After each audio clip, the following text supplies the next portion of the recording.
Bismillahirrahmanirrahim. Assalamualaikum warahmatullahi wabarakatuh.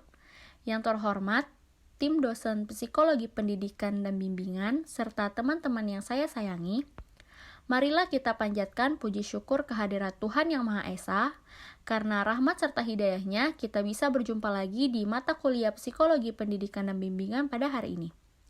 Semoga dimanapun teman-teman berada selalu dalam keadaan yang sehat walafiat. Sebelumnya, saya akan menyebutkan nama-nama anggota dari kelompok 9.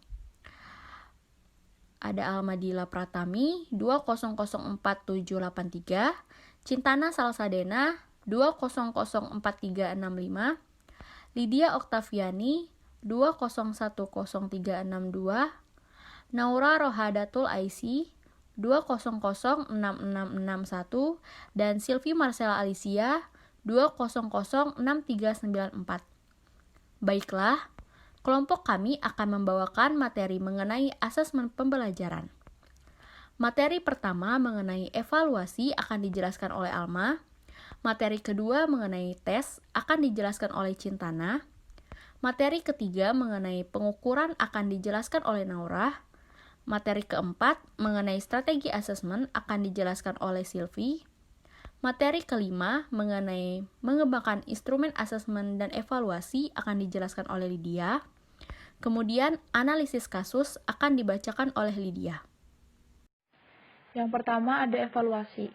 Evaluasi pembelajaran pada dasarnya bukan hanya penilaian hasil belajar, tetapi juga proses yang dialami oleh pendidik dan siswa selama proses pembelajaran. Arifin menjelaskan bahwa evaluasi adalah suatu proses, bukan suatu hasil. Hasil yang diperoleh dari kegiatan evaluasi adalah gambaran kualitas daripada sesuatu, baik itu yang menyangkut nilai ataupun arti. Sedangkan kegiatan untuk mencapai pemberian nilai itu adalah evaluasi. Ciri-ciri evaluasi dalam pendidikan ada 5. Yang pertama, penilaian dilakukan secara tidak langsung. Sebagai contoh, mengetahui tingkat intelijen seorang anak menggunakan pengukuran kemampuan menyelesaikan soal-soal. Yang kedua, penilaian pendidikan penggunaan ukuran kuantitatif, yaitu menggunakan simbol bilangan sebagai hasil pertama pengukuran, lalu menginterpretasikan ke bentuk kualitatif. Ciri yang ketiga adalah menggunakan unit-unit satuan yang tetap, misalnya IQ 105 termasuk anak yang normal. Ciri yang keempat adalah bersifat relatif, artinya tidak sama.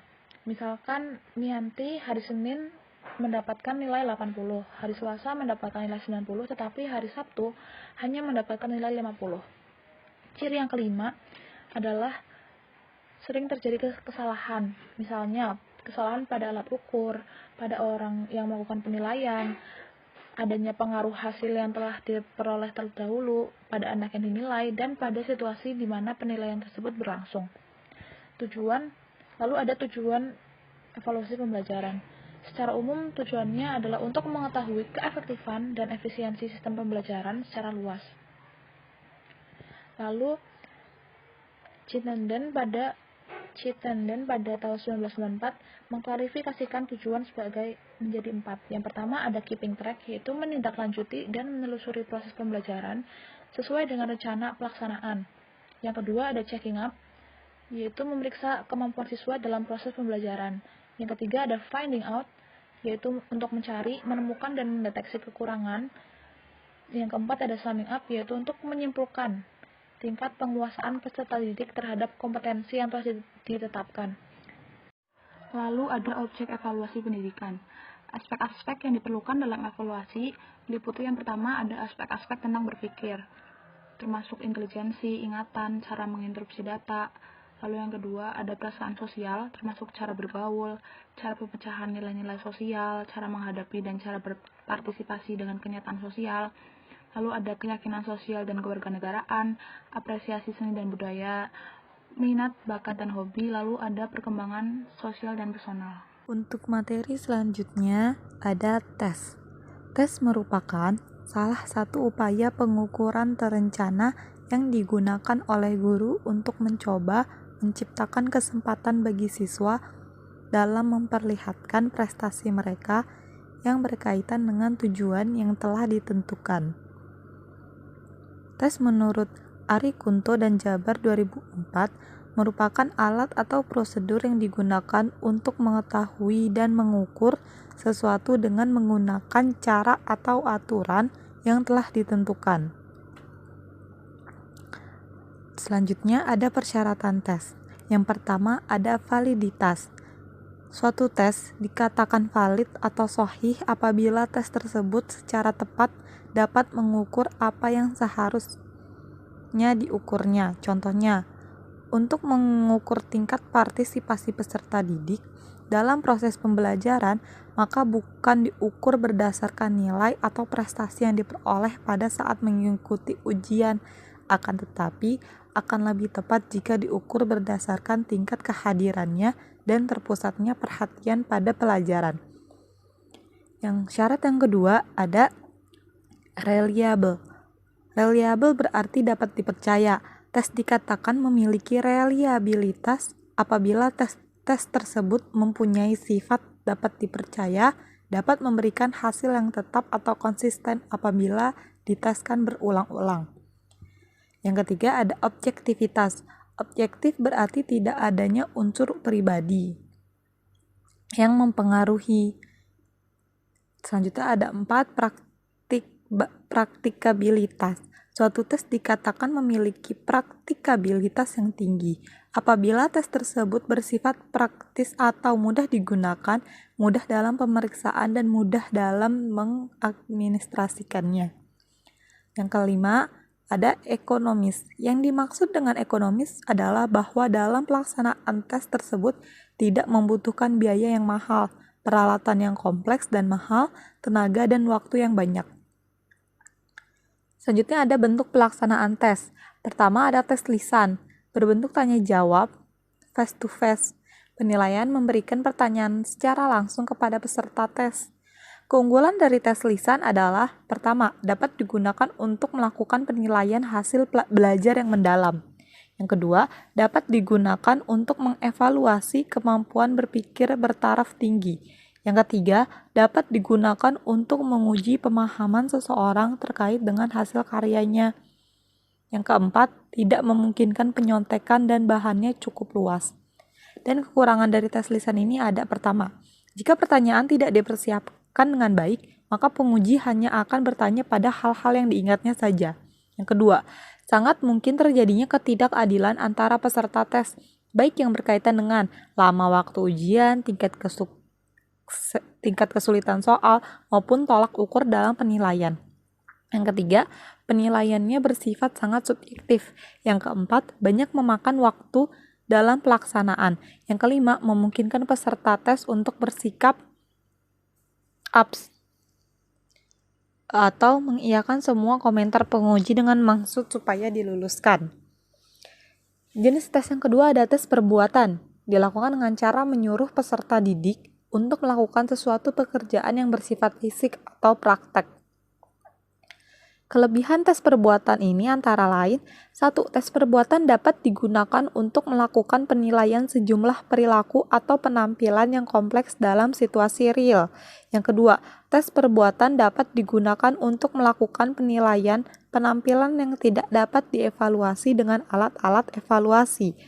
Yang ketiga, ujian perbuatan dapat dipergunakan untuk melihat kesesuaian antara pengetahuan dan bersifat teoritis dan keterampilan di dalam praktik. Yang keempat, di dalam ujian perbuatan tidak ada peluang untuk saling menyontek.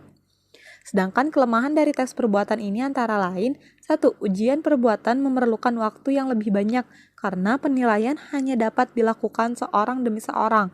Yang kedua, ujian perbuatan pada umumnya memerlukan peralatan, mesin-mesin, atau bahan-bahan khusus sehingga menjadi lebih mahal daripada ujian tertulis. Yang keempat, penilaian dalam ujian perbuatan pada umumnya lebih subjektif karena akan selalu melibatkan keputusan penilai. Yang kelima, seringkali sangat membosankan karena umumnya bersifat monoton. Bentuk tes yang ketiga selanjutnya adalah tes tertulis, dilakukan secara berkelompok dengan mengambil tempat di suatu ruangan tertentu. Tes tertulis dibagi menjadi 2, ada tes uraian dan tes objektif. Kalau tes uraian ini, ciri khas Ciri khas tes uraian bahwa jawaban soal tidak disediakan oleh orang yang menyediakan tes, tetapi harus dipasok oleh peserta tes. Peserta tes bebas menjawab pertanyaan yang diajukan. Selanjutnya yang kedua ada tes objektif. Tes bentuk objektif adalah perangkat tes yang butir-butir soalnya mengandung alternatif jawaban yang harus dipilih atau dikerjakan oleh peserta tes. Alternatif jawaban telah dipasok oleh pembuat butir soal. Peserta tes hanya memilih jawaban dari alternatif jawaban yang telah disediakan. Pada dasarnya ada 4 bentuk tes objektif, yaitu yang pertama bentuk benar salah atau BS, yang kedua bentuk jawaban singkat atau isian singkat, yang ketiga bentuk menjodohkan, dan keempat bentuk pilihan ganda atau multiple choice. Terima kasih. Pengukuran. Menurut Kengelosi, tahun 1995, yang dimaksud dengan pengukuran adalah suatu proses pengumpulan data melalui pengamatan empiris untuk mengumpulkan informasi yang relevan dengan tujuan yang telah ditentukan. Dalam hal ini, guru menaksir prestasi siswa dengan membaca atau mengamati apa saja yang dilakukan siswa, mengamati kinerja mereka, mendengar apa yang mereka katakan, dan menggunakan indera mereka seperti melihat, mendengar, menyentuh, mencium, dan merasakan. Menurut Zainul dan Nasution tahun 2001, pengukuran memiliki 2 karakteristik utama, yaitu 1. Penggunaan angka atau skala tertentu, 2. Menurut suatu aturan atau formula tertentu. Pengukuran merupakan proses yang mendeskripsikan performance siswa dengan menggunakan suatu skala kuantitatif, yaitu sistem angka sedemikian rupa sehingga sifat kualitatif dari performance siswa tersebut dinyatakan dengan angka-angka, menurut Al-Wasilah tahun 1996. Pernyataan tersebut diperkuat dengan pendapat yang menyatakan bahwa pengukuran merupakan pemberian angka terhadap suatu atribut atau karakter tertentu yang dimiliki oleh seseorang, atau suatu objek tertentu yang mengacu pada aturan dan formulasi yang jelas. Aturan atau formulasi tersebut harus disepakati secara umum oleh para ahli, menurut Zainul dan Nasution tahun 2001. Dengan demikian, pengukuran dalam bidang pendidikan berarti mengukur atribut atau karakteristik peserta didik tertentu. Dalam hal ini, yang diukur bukan peserta didik tersebut, akan tetapi karakteristik atau atributnya. Senada dengan pendapat tersebut, secara lebih ringkas, Ari Kunto dan Jabar tahun 2004 menyatakan pengertian pengukuran sebagai kegiatan membandingkan suatu hal dengan satuan ukuran tertentu sehingga sifatnya menjadi kuantitatif. Strategi asesmen. Asesmen dibagi menjadi 2, yaitu asesmen formal dan asesmen informal. Asesmen formal merupakan suatu teknik pengumpulan informasi yang dirancang untuk mengidentifikasi dan merekam pengetahuan dan keterampilan peserta didik. Asesmen proses formal merupakan kegiatan yang disusun dan dilakukan secara sistematis dengan tujuan untuk membuat suatu simpulan tentang kemajuan peserta didik. Asesmen formal merupakan standar atau asesmen yang menggunakan instrumen baku, misalnya tes kecerdasan, PMC, dan basal reading tes Minnesota, dan lain-lain.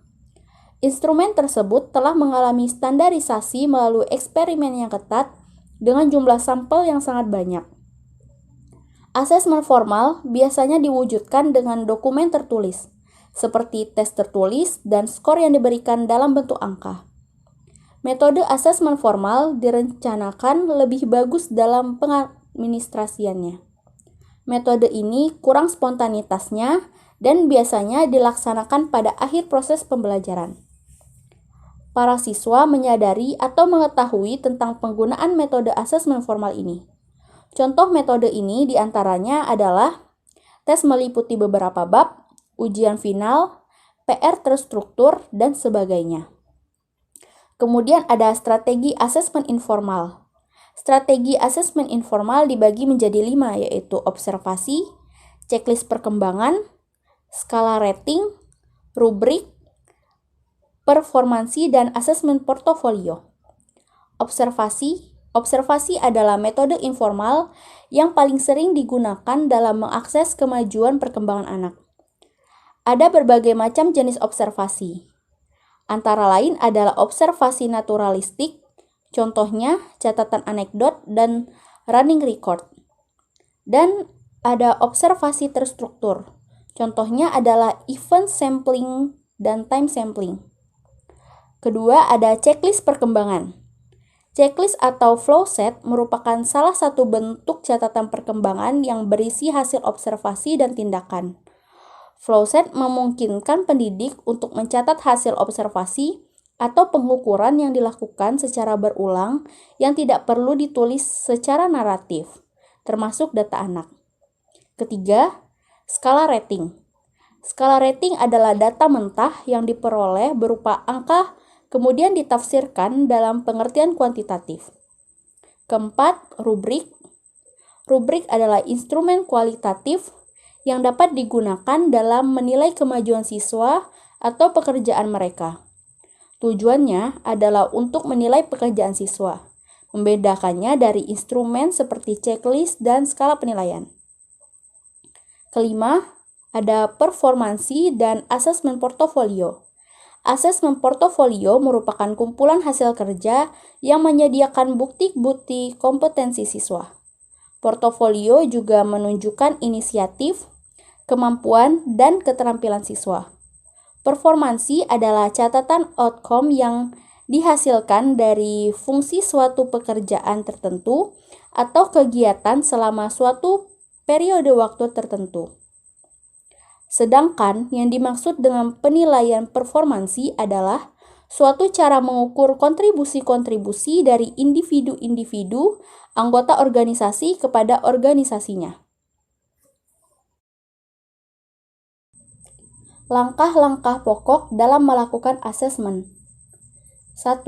Menyusun rencana asesmen atau evaluasi hasil belajar.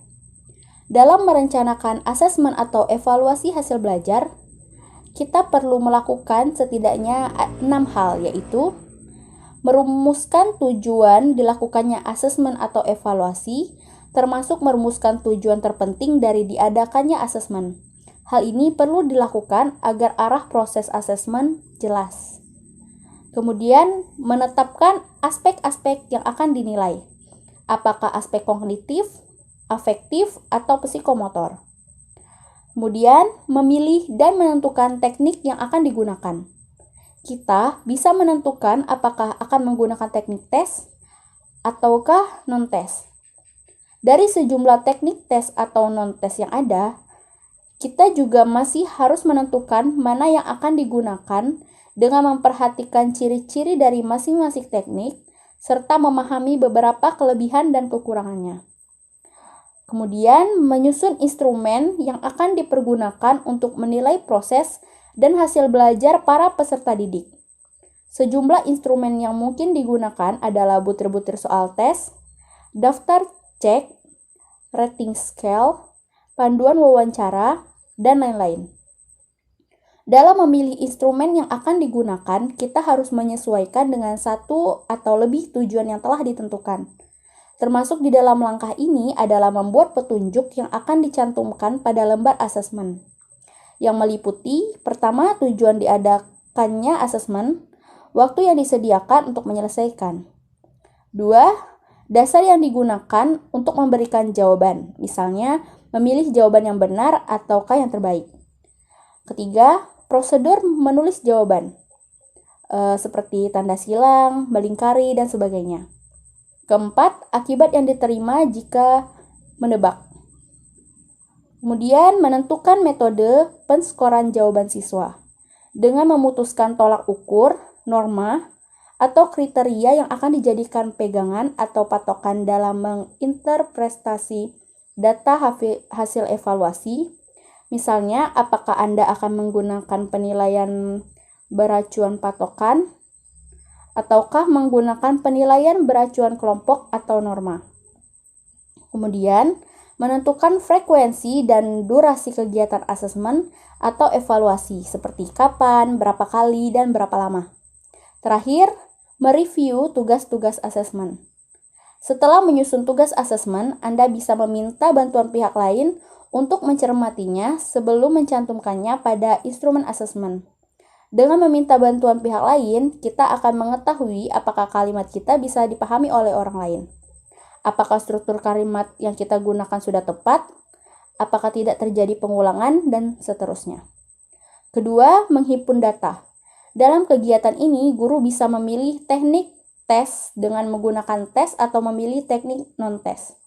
Dengan melakukan pengamatan, wawancara, atau angket dengan menggunakan instrumen-instrumen tertentu berupa rating scale, checklist, interview guide, dan angket. Ketika melakukan asesmen prestasi peserta didik, para guru harus memahami situasi dan kondisi lingkungan fisik dan psikologi. Lingkungan fisik harus tenang dan nyaman. Selama proses asesmen berlangsung, guru juga harus memonitor jalannya asesmen dan membantu agar semua berjalan sesuai dengan waktu yang telah ditentukan. Ketiga, melakukan verifikasi data. Verifikasi data perlu dilakukan agar dapat memisahkan data yang baik, yaitu data yang akan memperjelas gambaran mengenai peserta didik yang sedang dievaluasi, dari data yang kurang baik, yaitu data yang akan mengaburkan gambar mengenai peserta didik. Keempat, mengolah dan menganalisis data. Tujuan dari langkah ini adalah memberikan makna terhadap data yang telah dihimpun. Agar data yang terhimpun tersebut bisa dimaknai, kita bisa menggunakan teknik statistik dan teknik non-statistik berdasarkan pada pertimbangan jenis data. Kelima, melakukan penafsiran atau interpretasi dan menarik kesimpulan. Kegiatan ini pada dasarnya merupakan proses verbalisasi terhadap makna yang terkandung pada data yang telah diolah dan dianalisis sehingga menghasilkan sejumlah kesimpulan. Kesimpulan-kesimpulan yang dibuat tentu saja harus mengacu pada sejumlah tujuan yang telah ditentukan di awal. Keenam, menyimpan instrumen asesmen dan hasil asesmen. Dengan disimpannya instrumen dan ringkasan dan jawaban siswa, termasuk berbagai catatan tentang upaya memperbaiki instrumen, sewaktu-waktu membutuhkan untuk memperbaiki instrumen tes pada tahun berikutnya, maka tidak akan membutuhkan waktu yang lama. Tentu saja perubahan di sana-sini perlu dilakukan karena isi dan struktur unit pelajaran yang dipelajari siswa juga telah berubah. 7. Menindaklanjuti hasil evaluasi. Berdasarkan data yang telah dihimpun, diolah, dianalisis, dan disimpulkan, maka kita sebagai guru atau evaluator bisa mengambil keputusan atau merumuskan kebijakan sebagai tindak lanjut konkret dari kegiatan penilaian. Dengan demikian, seluruh kegiatan penilaian yang telah dilakukan akan membawa banyak manfaat karena terjadi berbagai perubahan dan atau perbaikan. Prosedur pengembangan instrumen asesmen. Asesmen memiliki kekhasan metodologi pengembangan yang dibagi menjadi 6 bagian. Yang pertama, identifikasi masalah terkait dengan perangkat asesmen yang akan dikembangkan. Pengembangan mengidentifikasi masalah dengan menelaah perangkat asesmen yang digunakan guru di lapangan atau di kelas. Yang kedua, perancangan perangkat instrumen asesmen yang menghasilkan rancangan atau instrumen asesmen. Pengembang merancang perangkat asesmen yang sesuai teori sekaligus berupaya mengatasi masalah asesmen pada tahap identifikasi masalah.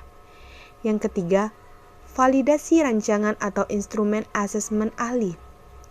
Draft instrumen asesmen yang dikembangkan pada tahap pertama diberikan kepada ahli evaluasi dan penilaian pembelajaran untuk direview dan ditelaah. Yang keempat, revisi perangkat atau instrumen asesmen berdasarkan validasi ahli. Pengembang merevisi draft perangkat asesmen yang telah disusun dan divalidasi ahli, termasuk mengakomodasi masukan atau saran perbaikannya. Yang kelima, uji coba lapangan dalam praktik evaluasi pembelajaran di kelas. Perangkat yang telah direvisi digunakan untuk mengakses, mengevaluasi, dan menilai pembelajaran sehingga diketahui nilai, proses, dan hasil pembelajaran di kelas tempat uji coba. Yang keenam, revisi berdasarkan uji coba lapangan yang menghasilkan produk final. Pengembang merevisi perangkat asesmen sehingga menghasilkan perangkat final yang sangat bagus, siap digunakan untuk perangkat asesmen, evaluasi, dan penilaian pembelajaran. Analisis kasus. Contoh kasus yang kami dapatkan adalah kasus siswa SD bakar rapor bentuk kegagalan penerapan kurikulum. Aksi nekat 4 siswa SD Negeri Sumberjo, Kota Lamongan, Jawa Timur yang membakar rapor disinyalir akibat adanya kesalahan dalam penerapan kurikulum 2013 di sekolah tersebut. Guru selaku pengajar tidak sepenuhnya mampu menerapkan kurikulum, sehingga siswa menjadi nekat dan dihantui oleh angka-angka yang menjadi patokan dalam penilaian. Isa Ansori selaku Ketua Lembaga Perlindungan Anak Indonesia atau disebut LPAI mengatakan, peristiwa pembakaran rapor tersebut dipicu adanya kesalahan dalam penerapan kurikulum 2013 di sekolah tersebut. Isa melihat kejadian di Lamongan ini lebih kepada protes yang dilayangkan oleh anak-anak SD terhadap kesalahan penerapan kurikulum di sekolah tersebut. Menurut Ketua Hotline Surabaya ini, sistem pendidikan K13 sudah tepat karena adanya pengajaran perilaku dan sikap siswa. Dan seperti yang sudah diberitakan sebelumnya, 4 siswa kelas 4 SD Negeri Sumberjo, Kecamatan Kota Lamongan, Jawa Timur, membakar rapor yang belum dibagikan oleh gurunya. Alasannya karena mereka mendapat nilai jelek. Menurut Kasat Reskrim Polres Lamongan AKP Wisnu Prasetyo, berdasar pemeriksaan saksi dan pelaku, motif pembakaran rapor ini karena para pelaku kesal nilainya jelek. Selanjutnya, analisis kasus yang kami terapkan adalah pengertian asesmen sebagai proses untuk mendapatkan informasi dalam bentuk apapun yang dapat digunakan untuk dasar pengambilan keputusan tentang siswa, baik yang menyangkut kurikulumnya, program pembelajarannya, iklim sekolah, maupun kebijakan-kebijakan sekolah. Sekian penjelasan materi mengenai asesmen pembelajaran dari kelompok kami. Mohon maaf apabila masih banyak kekurangan atas penyampaian materi yang kami bawakan. Wabillahi taufiq wal hidayah. Wassalamualaikum warahmatullahi wabarakatuh.